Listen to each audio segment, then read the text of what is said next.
प्रफुल्ल चंद्र।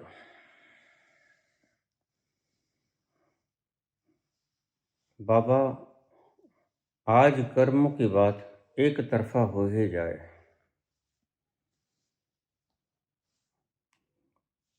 कर्ता मनुष्य की परमात्मा। लो पुत्र, आज मैं एक तरफा कर ही देता हूं।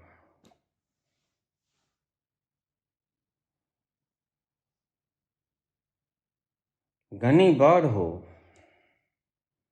इतनी घनी बाढ़ या इतना घना तूफान,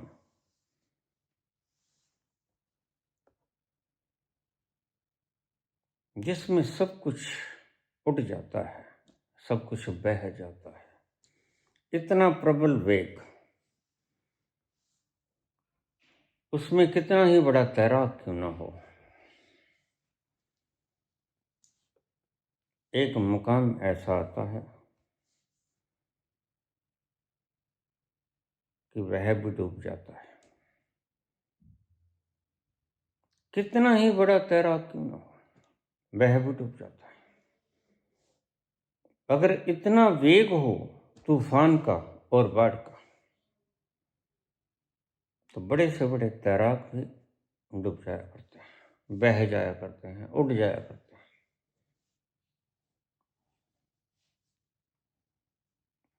मनुष्य करता है, करता तो मनुष्य ही है पुत्र, बिला शक। लेकिन जरा सोचो, सहज मन से सोचो,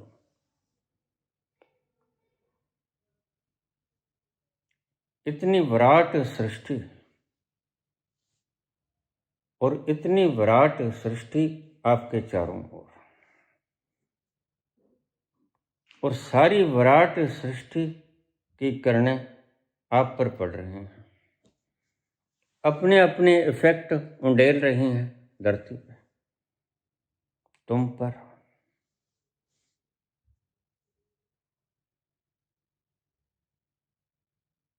तो क्या अगर सर्कमस्टेंसेज इतने भारी हैं कि सारी वृहद संरचना, उस विराट की संरचना, उसका कोई और छोर नहीं, बता दो अगर कोई और छोर है तो। और सभी में ग्रेविटेशन है, सभी में रेंज है। जैसे तुम कोई ईंट फेंको ऊपर, वह ईंट नीचे आ जाएगी, धरती खींच लेगी। सारी वृहद संरचना का इफेक्ट एक दूसरे पे पड़ रहा है। ऐसे ही दूसरे ग्रहों के लोग भी प्रश्न पूछ लेते हैं, लेकिन संत क्योंकि जानता है कि बाढ़ इतनी घनी है कि तुम उनसे कंपटीशन नहीं कर सकते, मुकाबला नहीं कर सकते, लड़ नहीं सकते। उन्हें हम कहते हैं सर्कमस्टेंसेस।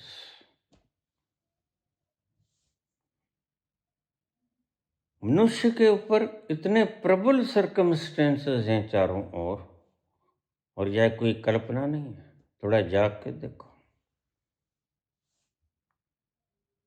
तुम्हारे तथाकथित समझदार वैज्ञानिकों से पूछो कि इस सृष्टि का आदि और अंत और मध्य कहाँ है, कहाँ आगाज होती है, कहाँ होता है इसका अंजाम।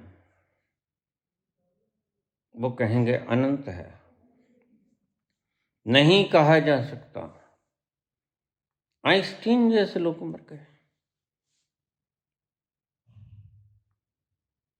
He is not only unknown,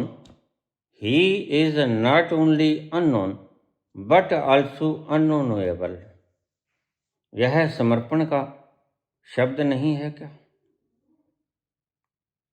वह जाना नहीं गया ऐसा नहीं है, वह जाना ही नहीं जा सकता ऐसा है। और उसका फॉर्मूलेशन E=mc² तुम आज भी मानते हो। और कोई पता नहीं, कोई आके इस फॉर्मूलेशन को झूठ कर दे, क्योंकि उसकी संरचना बड़ी विराट है। बहुत सी साइंसदानों ने खोजें की जो बाद में बेकार सिद्ध हुई, झूठी सिद्ध हुई। दूसरे किसी व्यक्ति ने आके उससे ज्यादा बड़ा आविष्कार कर लिया। तुम जरा सोचो, इस वृहद विराट संरचना का इफेक्ट मानव शरीर पे, मन पे पड़ता है। घनी बाढ़ आई हो, तीव्र वेग का तूफान आया हो, या तुम्हारे ऐसा समझो हाथों पांवों में जंजीरें बांध दी गई हों, तो पुत्र मैं तुमसे पूछूंगा, हाथों में हथकड़ियां, पांवों में बेड़ियां, बृहद वातावरण की किरणों ने अज्ञात रूप से, अप्रत्यक्ष रूप से तुम्हें घेर लिया है,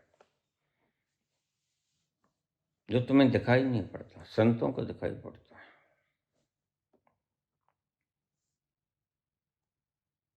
अंधों को दिखाई नहीं पड़ता, और अंधा सोचता होगा ये आंखों वाले झूठ तो नहीं बोल रहे। नहीं, आंखों वाले झूठ नहीं बोलते। तुम्हारे पास आंखें नहीं हैं, अंधों के पास आंखें नहीं हैं, आंखों वाले झूठ नहीं बोलते। तुम कहते हो आज मामला खत्म ही हो जाए, करता कौन? तुम करना तो चाहते हो, करते भी हो, लेकिन अंडर हिज सर्कमस्टेंसेस करते हो। तो जरा सोच के बताओ, क्या तुम करते हो? सारी यूनिवर्स की तरंगें एक दूसरे ग्रह नक्षत्रों पे पड़ती हैं कि नहीं पड़ती हैं? एक दूसरी आकाश गंगाओं पे पड़ती हैं, नहीं पड़ती हैं? एक स्टार दूसरे पे प्रभाव डालता है, नहीं डालता है? इतनी बृहद सृष्टि का तुम इतनी जल्दी से निर्णय कैसे कर पाओगे? नहीं, तुम निर्णय नहीं कर पाओगे पुत्र। You will have to defeat, तुम्हें हारना ही होगा। मैं तुम्हें डिस्करेज नहीं कर रहा हूं, खोजते जाओ, खोजते जाओ, बिल्कुल खोजते जाओ, क्योंकि तुम्हारा मन कहेगा कोई बात नहीं, आज नहीं कल सही, कल नहीं परसों, परसों नहीं नरसों, कभी तो खोज ही लेंगे, लेकिन करते जाओ, कोई हर्जा नहीं। लेकिन संत बड़ा समझदार होता है, इसलिए कबीर ने कहा सभी सियाने एक मत। संत ही सियाना होता है, मूर्ख अपनों अपनी। जो कहता है मैं कर दूं, वह मूर्ख। जो कहते हैं सर्कमस्टेंसेस के अधीन आदमी कर कैसे सकता है? जरा देखो, तुम जेल में बंद हो, सर्कमस्टेंसेस ने तुम्हें बंद कर रखा है, क्या तुम भाग सकते हो? तुम तिहाड़ जेल के भीतर बंद हुए, क्या चांदनी चौक के दर्शन कर सकते हो, घूम फिर सकते हो? चाहते हो सकते हो तुम, लेकिन क्या तुम कर पाओगे? बस ऐसी ही मानवता की, मनुष्य की जिंदगानी। तुम्हारा सवाल उठाना बिल्कुल जायज है पुत्र, लेकिन सवाल का जवाब भी मैं तरीके से दे रहा हूं। अगर ये ब्रह्मांड नहीं है तो बताओ, अगर ये ग्रह तारे नक्षत्र नहीं है तो बताओ, अगर तुम नहीं हो तो बताओ, अगर इनका इफेक्ट नहीं पड़ता है तो भी बताओ। क्या सूरज का इफेक्ट नहीं पड़ता? सूरज की मौजूदगी में सभी पौधे अपना खाना बनाते हैं, क्लोरोफिल। सूरज की मौजूदगी से जीवन है, तो फिर जीवन तुम्हारे हाथ में कैसे है? जीवन सूरज के हाथ में हुआ ना। जीवन सूरज के हाथ में, तो वह वनस्पतियों को उगाता और बढ़ाता। पानी के हाथ में, धरती के हाथ में। तुम्हारे हाथ में क्या है? जब जीवन सूरज के हाथ में, पानी के हाथ में, धरती के हाथ में, और तुम उसी वनस्पति को खाकर या भोजन करके उसी का तुम बड़े होते हो, ग्रो करते हो, फिर यह तुमने किया कि प्रकृति ने किया? तुम माँ के पेट में पले बढ़े, पिता के स्पर्म में, माता के अंडाणु में, तुम इन वनस्पतियों से ही बढ़े पले। जाके तुमने अपने प्रयास से खुद को पैदा कर दिया। सैब हम तुम नहीं हो, तुम अपने आप से नहीं पैदा हुए, तुम दूसरों की पैदाइश हो। माँ और बाप के मिलन से तुम पैदा हुए, और फिर तुम बाहर आए। जब पेट में, गर्भ में गए, तुम कितने थे? दिखाई भी नहीं पड़ते थे। फिर तुम जब बाहर आए, तुम्हारा वजन था 2-3-4 किलो। फिर तुम बढ़ते चले गए, यहीं की वनस्पतियां वगैरह खा के। वनस्पतियां खा के ही भैंस गाय दूध देती, वही दूध पी लो या वनस्पतियां खा लो, फल फ्रूट खा लो, लेकिन है तो प्रकृति की देन ही। तुम्हारा जीवन प्रकृति के ऊपर निर्भर है, तो तुम स्वतंत्र कैसे हुए कर्म करने में? बहुत सी बातों पे, बहुत सी सर्कमस्टेंसेस पर तुम निर्भर करते हो। तुम्हारा जीवन निर्भर करता है। कोरोना में लोगों को ऑक्सीजन नहीं मिली, मर गए। क्या तुम स्वतंत्र हो जीने के लिए? सोच के बताना। कोरोना में ऑक्सीजन के बिना तुम मर गए। तुम कहते हो हम ऑक्सीजन बना सकते थे, तो बना लेते, फिर भी तो तुम मरते हो। कोरोना कोई रोज तो आता नहीं, फिर भी तुम मरते हो। लेकिन जीते हो तुम प्रकृति के कारण, सर्कमस्टेंसेस के कारण तुम जीते हो, और सर्कमस्टेंसेस के अधीन बहुत सी अज्ञात किरणें तुम पर लगातार पड़ रही हैं, निरंतर पड़ रही हैं। उसी के कारण तुम्हारा जीवन है, और उसी से प्रभावित होकर तुम कर्म करते हो। तो वह क्या कर्म स्वतंत्र है? मुझे ये बताओ पहले। जो कर्म, जो मनुष्य का कर्म सर्कमस्टेंसर पर आधारित है, क्या वह स्वतंत्र कर्म है?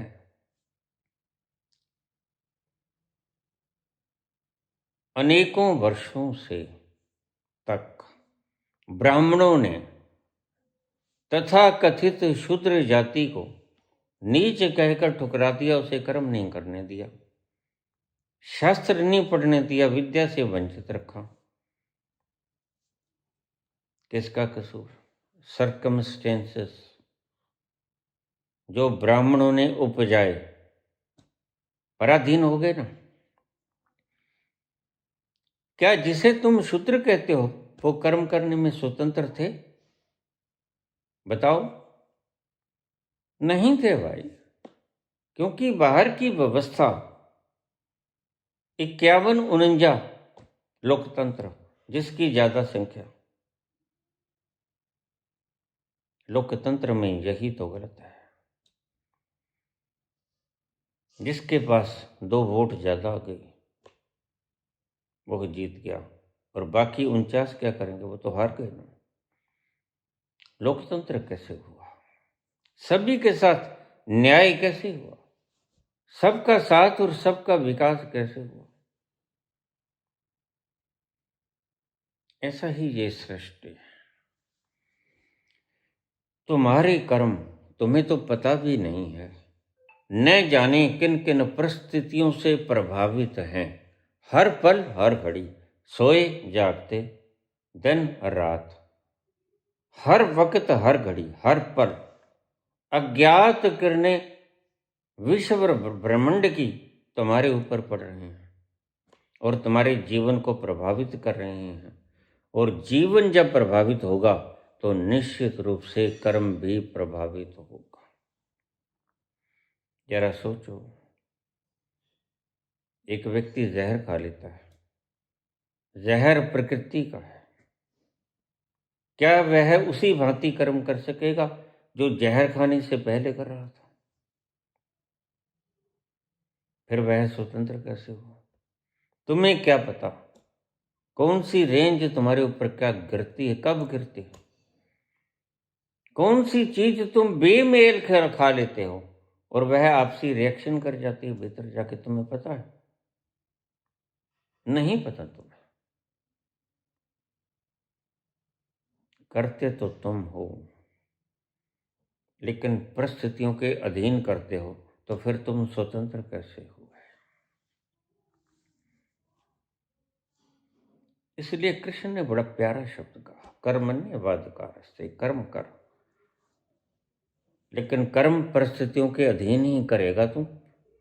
कृष्ण जानते हैं अच्छी तरह, परिस्थितियों के अधीन ही करना होता है। जब हाथों में हथकड़ी हो, पाँव में बेड़ियां हो, और साथ में हथकड़ियों के साथ पुलिस वाला हथकड़ियों को साथ लेके चल रहा हो, तो तुम स्वतंत्र कहाँ हुए? तुम भागना तो चाहते हो, लेकिन भागोगे कैसे? कैसे भागोगे? तुम कर्म तो करते हो, बिल्कुल करते हो, लेकिन कहाँ करते हो तुम? सारी विराट व्यवस्था, ग्रह तारे नक्षत्र, उनकी ग्रेविटेशनल फोर्स, उनकी अज्ञात रेंज तुम्हारे ऊपर निरंतर बरस रही है, तो तुम स्वतंत्र रह कैसे गए? तुम परतंत्र ही हो गए, तुम पुत्र स्वतंत्र हो ही नहीं। इसलिए ये बात का सवाल ही नहीं कि हम करते, कौन करता है। इसलिए संतों ने कहा, तुम परिस्थितियों के अधीन होकर कर्म करते हो, परिस्थितियों से बाहर होकर तुम कर्म कर ही नहीं सकते। हाथों में जंजीरें हैं, पाँव में बेड़ियां हैं, हथकड़ियां हैं, कैसे भाग सकते हो तुम? नहीं भाग सकते। फिर तुम कर्म करने में स्वतंत्र हुए भी कैसे? लाख सोचो तुम कुछ कर्म करने की, यह बंधन आड़े आ जाते हैं। यह तुम्हारे ऊपर अनंत अरबों खरबों असंख्य ग्रह तारे नक्षत्र, इन पिंडों की बरसती हुई रेंजेस तुम्हें कहाँ कर्म करने में स्वतंत्र छोड़ती हैं। इसलिए संतों ने कहा, तू कर, लेकिन पुत्र तू कर नहीं सकेगा, क्योंकि सभी कर्म तेरे बाहर की परिस्थितियों पर निर्भर होंगे। इसीलिए फिर तू दुखी होगा, तो मन वांछित परिणाम नहीं आएंगे, फिर तू दुखी होगा। तो संतों ने एक फॉर्मुलेशन इजाद किया कि फिर जब तू कर ही नहीं सकता, तो फिर जो होता है उसे होने दे।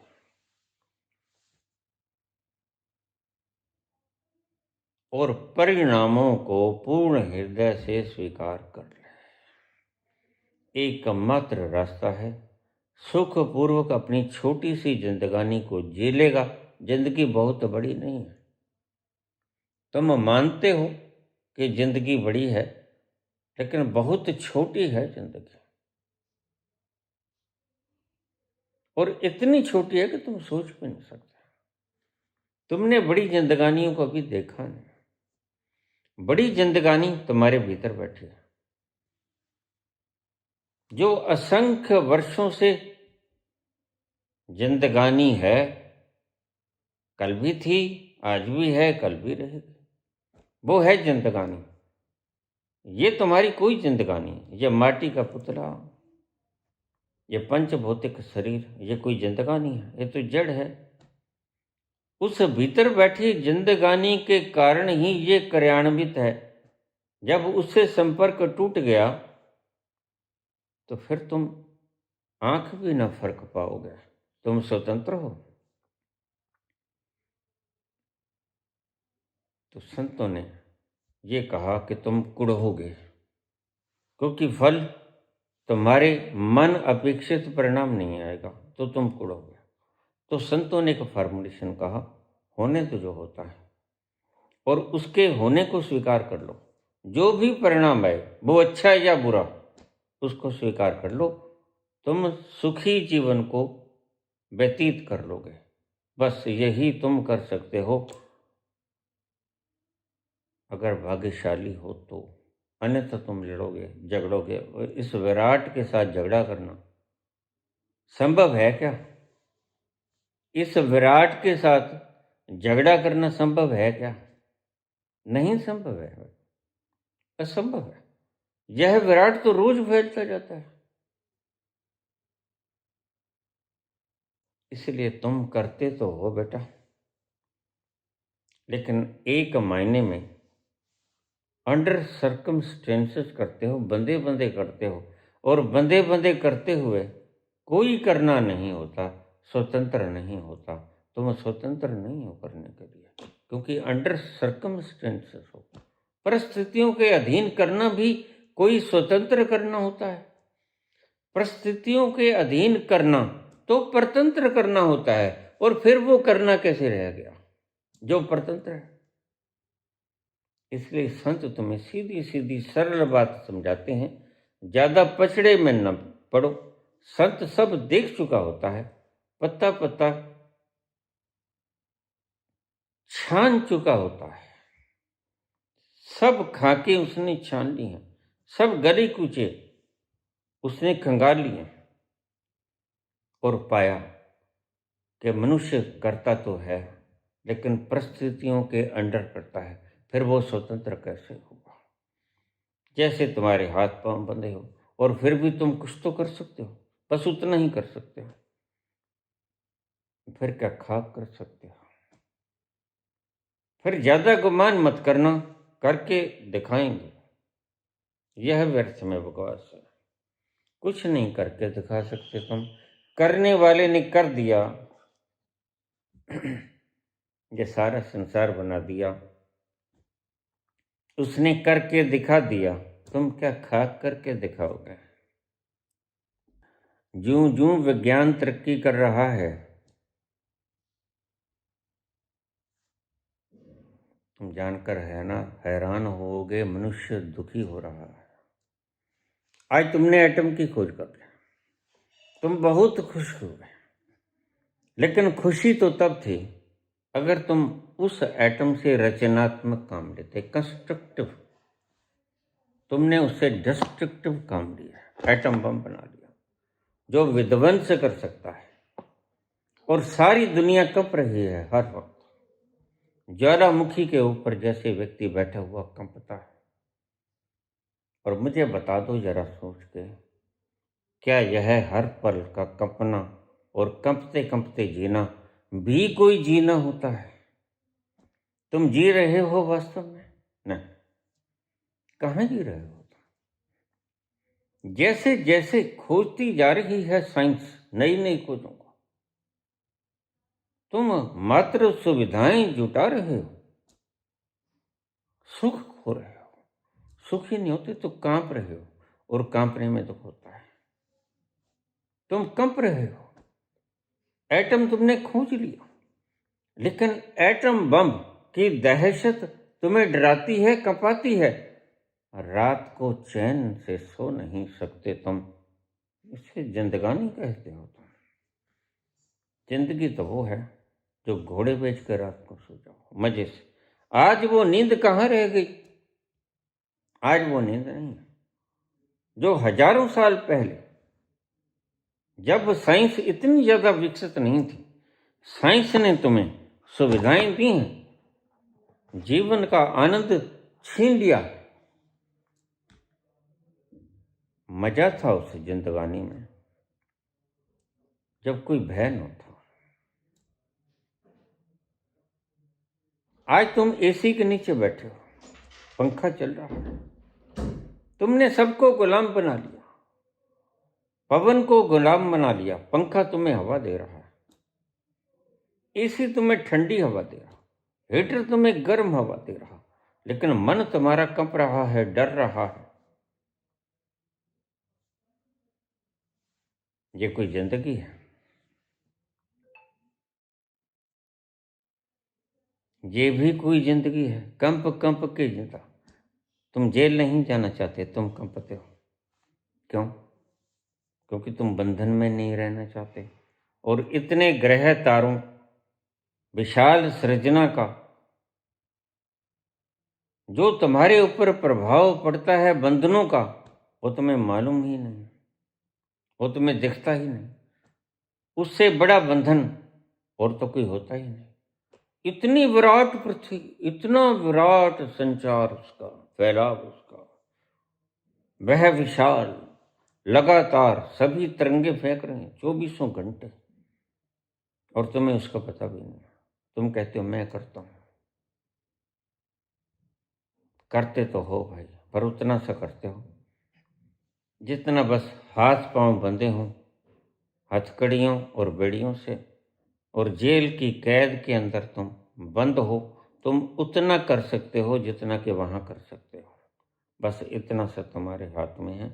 इसलिए संत कहते हैं कि मजे से जियो, ये 2 पल की जिंदगी, मजे से जी लो, आनंद से जी लो। तुम्हें पता ही नहीं कि तुम स्वतंत्र नहीं हो। उस होने को मान लो, ये है, सही है। जाग कर देखो, तुम सोई सोई मत रहो। संत जाग जाता है तो तुम कहता है कि नहीं, तुम कर्म करने में स्वतंत्र हो नहीं भाई। स्वतंत्रता 100% होती है, और तुम तो बामुश्किल 2% ही स्वतंत्र हो। 98% समाज के बंधन, नियम कानून के बंधन, सर्कमस्टेंसेस के बंधन, परमात्मा के बनाए हुए इन ग्रह तारे नक्षत्रों के बंधन। फिर कौन करता है बताओ?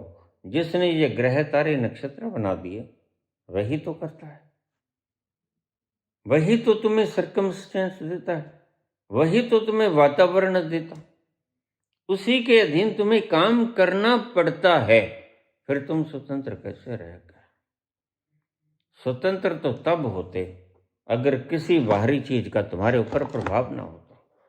लेकिन यहां तो अनंत अनंत चीजों का प्रभाव है तुम्हारे ऊपर, तुम्हें पता नहीं। आज से जो आकाश गंगा करोड़ वर्ष पहले लुप्त हो गई, उसका प्रकाश तुम पर अभी आकर तुम्हें बाधित करेगा। और वह आकाश गंगा कब की खो गई, लेकिन वहां से चला हुआ प्रकाश और उसकी किरणें करोड़ों अरबों सालों बाद जब तुम्हारे पास आएगी तो इफेक्ट डालेगी, तुम्हें प्रभावित करेगी, तुम्हारे कर्मों को प्रभावित करेगी। तो तुम स्वतंत्र रह कैसे गए? नहीं, तुम स्वतंत्र नहीं हो। तुम बस इतना सा काम करते हो, इससे ज्यादा कुछ नहीं कर सकते। इसलिए कृष्ण ने कहा ठीक, तुम काम करो। कर्मण्येवाधिकार से तुम्हारा अधिकार है। मन के बहलाने को गालिब ये ख्याल अच्छा है। कर तुम कुछ नहीं कर सकते, बस यही कर सकते हो, गद्दियों पर बैठ सकते हो झूठ कफर तूफान तोल के, लेकिन उससे सुख मिलता है कहीं? मिलता है सुख? किसी को मिला है?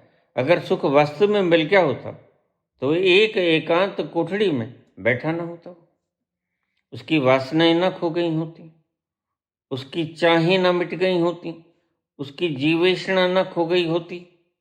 अगर अभी भी जीवेषणा बाकी है तो उसने क्या खाक भोगा, क्या खाक रिजल्ट निकाला? नहीं नहीं, तुम करने में स्वतंत्र इतने से हो कि उससे तुम तृप्त नहीं होते। संत करने में स्वतंत्र है, यह बड़ी शानदार बात है। अपने भीतर उतरो, उस जगह पहुंच जाओ जहां तुम सब कुछ करने में स्वतंत्र हो जाओगे। वह जीवन का तत्व जो तुम्हारे इस मुर्दा जड़ शरीर को चेतन करता है, उसके पास पहुंच जाओ, तब तुम करने में स्वतंत्र हो वास्तव में। उससे पहले तुम परतंत्र ही हो। मेरी बात थोड़ी गहरी है, लेकिन इसको बार बार सुनना तो तुम्हें समझ आएगी। तो तुम स्वतंत्र अभी तो नहीं हो, लेकिन स्वतंत्र हो सकते हो। उसे ही हमारे शास्त्रों में मुक्ति का शब्द दिया गया, उसे ही मुक्ति कहा गया, उसे ही मोक्ष कहा गया। वहीं जाकर तुम मुक्त हो सकते हो, वहीं जाकर तुम्हारी बेड़ियां खुलती हैं, वहीं जाकर हथकड़ियां और पाँव की बेड़ियां खुलती हैं। उससे पहले नहीं खुलती। उससे पहले तुम लाख कोशिश कर लो। इस हालत में तुम मुक्त नहीं हो, नहीं हो, नहीं हो। जहां मुक्त होगे वो तुम्हें रास्ता बता दिया है। मुक्त होगे तुम अपने अंदर जाके शांत हो जाओ। सुबह उठो, ऑक्सीजन ग्रहण करो, खूब प्राणदायी वायु, ऑक्सीजनेटेड हो जाओ, दिन भर काम करो, ध्यान में बैठो। ध्यान में बैठने का मतलब तुम कुछ न करो, आराम से बैठ जाओ, कुछ न करो, मन चलेगा, चलने दो, चलते हुए देखो। एक वक्त आएगा जब मन चलचित्र की तरह, फिल्म की तरह, मूवी की तरह तुम्हारे सामने चलेगा, लेकिन उसके साथ तुम एकाकार तादात्म्य मत साधना। तादात्म्य साधोगे तो फिर वही जंजाल में पड़ गए। तुम जानो कि यह मूवी है, 2 घंटे के बाद खत्म हो जाएगी, द्वार खुल जाएंगे, हम सिनेमा हॉल से बाहर चले जाएंगे।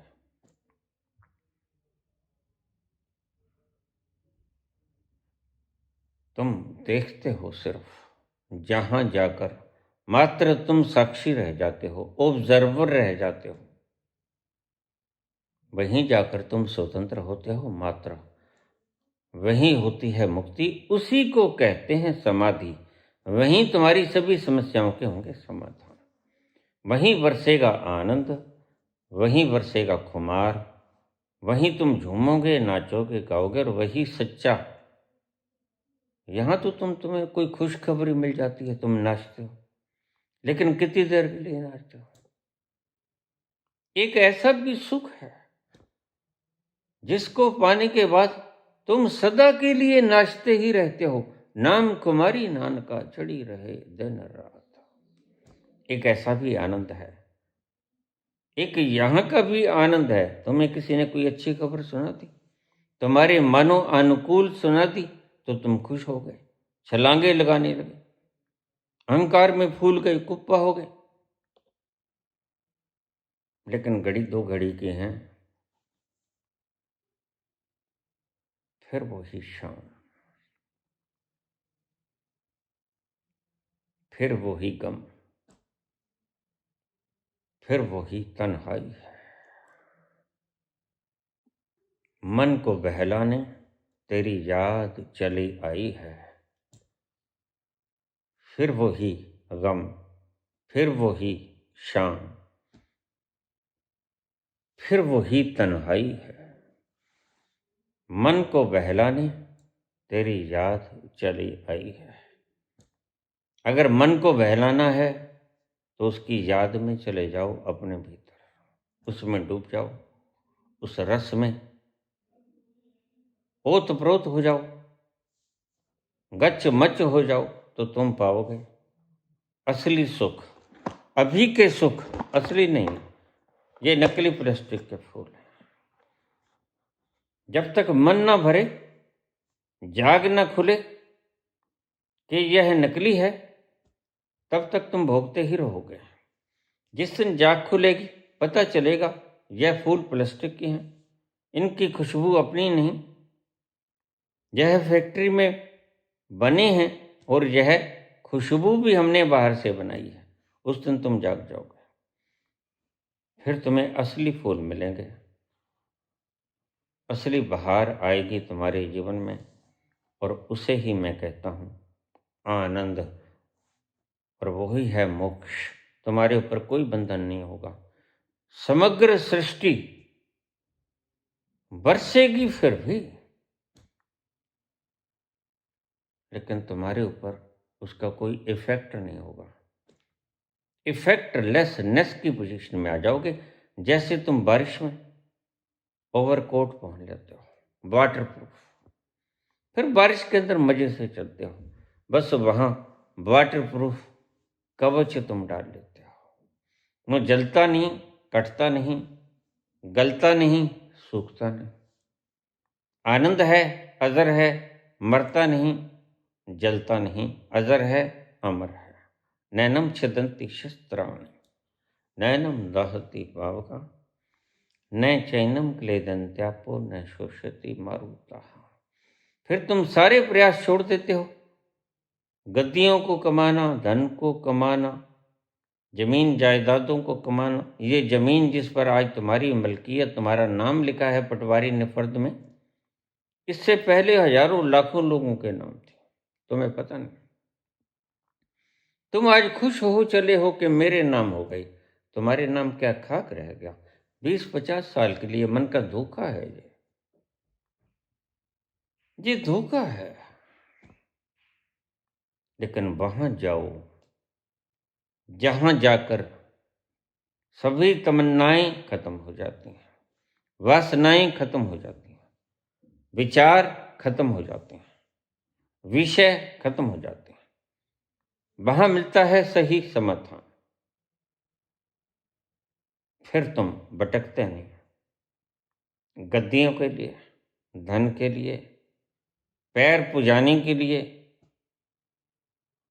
सुंदर चीजें देखने के लिए, भोगने के लिए, पहनने के लिए, खाने के लिए तुम भटकते नहीं, वहां पहुंच जाओ।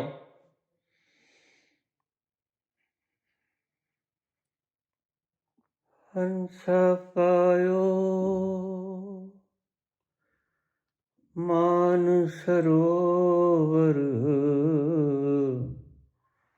हंसा पायो मान सरोवर, ताल तलैया क्यों ढोले, ताल तलैया क्यों डोले। मन मस्त हुआ फिर क्यों भोले, मन मस्त हुआ फिर क्यों भोले। हंसा पायो मान सरोवर, तेरा साहब है तुझ माही,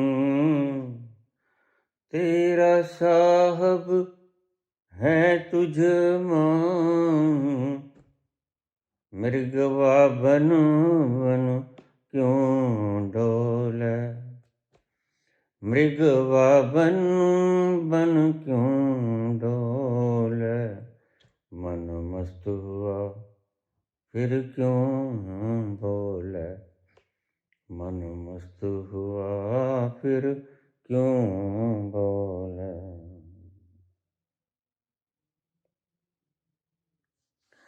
धन्यवाद।